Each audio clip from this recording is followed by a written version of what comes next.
So yeah, I kind of went down a bit of a rabbit hole this week. Basically, to make a long story short, I was trying to figure out how the hell I was going to stretch out "what the hell was that?" into a 5-minute or more review for last week's Pluto TV episode.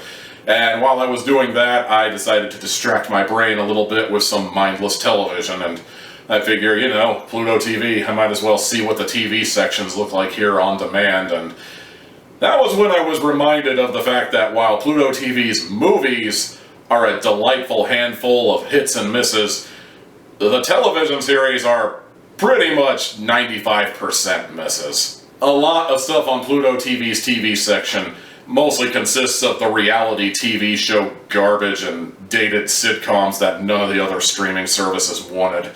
We're talking stuff like Gator Boys, River Monsters, Ancient Aliens, at least 4 different versions of 48 Hours Hard Evidence, you know, and like several paranormal shows, just a lot of this reality crap that was probably allowed to circulate because of the big writer's strike in 2007. Not to mention that a lot of the sitcoms I've seen on this platform have really not aged well, and part of that is political attitudes changing, and a lot more of it is remember when people used to have landlines? Remember when cell phones used to be this big? Oh man, we were dumb in the past. I was just about to give up entirely, and then I discovered a series by the name of Captain Scarlet. It was in the classic TV section, so guaranteed it was made in at least 1961, if not earlier than that. I took a look at it and I saw that it was 6 episodes long, and I figured, well, that's probably good enough for a review for later on, so let's check it out. A little research into the show tells me that Pluto TV is outright lying to me, because there's actually at least 30 episodes of this show. So why the hell does Pluto TV only have 6 episodes? Other than the fact that all the episodes, from what I have seen on Pluto TV, appear to be very interchangeable, you know, just very plot of the day. Captain Scarlet, I find out, was also made by the people who made Thunderbirds and a few other shows that fit under the category of supermarianation. And if you don't know what supermarianation is, let me ask you a quick question here. Have you ever seen Team America World Police? Think that, except they're making more of an effort to actually hide the marionette strings. And if you've never seen Team America, puppet show. Because there's only 6 of the 30-plus episodes of Captain Scarlet out there, I decided I'm not going to score this show on this review here, but I will say that this kind of sent me down a rabbit hole of things, you know, like there's all kinds of Captain Scarlet stuff, like, good God, this thing was a phenomenon in the UK. In the United States, it's either non-existent or the subject of an episode of Mystery Science Theater at absolute best. And when it comes to a lot of those supermarianation shows, it's honestly not hard to see why. But in its UK, I would say that Captain Scarlet is kind of a tour de force of sorts. Like, it has not only the original show, but I think it got a remake in the 2000s somewhere, if what I read is correctly. It also got several books. It got several comic strips. It even has an audio drama. Remember when I used to review those? I should really do more of those. It's kind of amazing that this thing took off like it did in the UK, but when they tried to bring it stateside, it didn't really work out.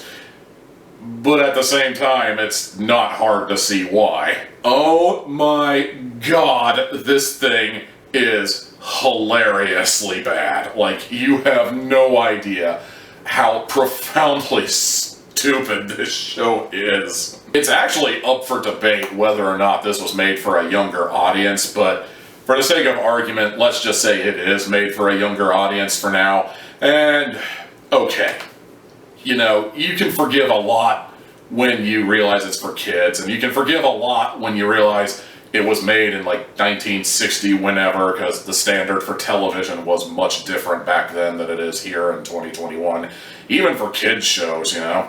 But at the same time, it's like, wow. You know, part of me laughs at this show for how bad it is, but another part of me at the same time kind of admires it for trying. Like, it's just amazing that they even managed to make it look this good, which isn't great, but, you know, like, with the material they had, with the way technology was back then, and considering the sum of its parts, you know, they really could have done a lot worse. Let's be honest, this isn't Shakespeare. I mean, hell, this isn't even young adult literature, but oh man, the line reads in this show are probably some of the worst I have ever heard. Like, practically everybody sounds like they're reading from a card. You also gotta love the Mysterons, both for the fact that they had the audacity to give themselves that name and be dead serious about it, and the fact that every episode more or less begins with them getting in touch with somebody in the human race and announcing, "This is the Mysterons. We are about to announce our plan from start to finish." And part of me thinks that, like, dude, that is so stupid. Why would you tell the humans your plan? But on the other hand, it just tells you, like, the level of arrogance that these four-dimensional beings have, because they are going to outright tell you their plan, and then they're going to ask you out loud, what are you going to do about it, dipshit? Overall, you could do better, but, like, if you like camp, if you like silliness, if you like, God bless them, they're trying caliber shows, you could probably do a lot worse. Again, I'm not going to grade this because I've only seen like 6 of the 30 plus episodes, but for what I've seen so far, I would be interested in seeing the rest. I mean, this is definitely what I would call a guilty pleasure. And since I don't do the YouTube shuffle anymore with the please like, comment, subscribe, ring-a-ding the bell at the end of my videos anymore, I really don't know how to end this video, so I'm just gonna end it here. Bye.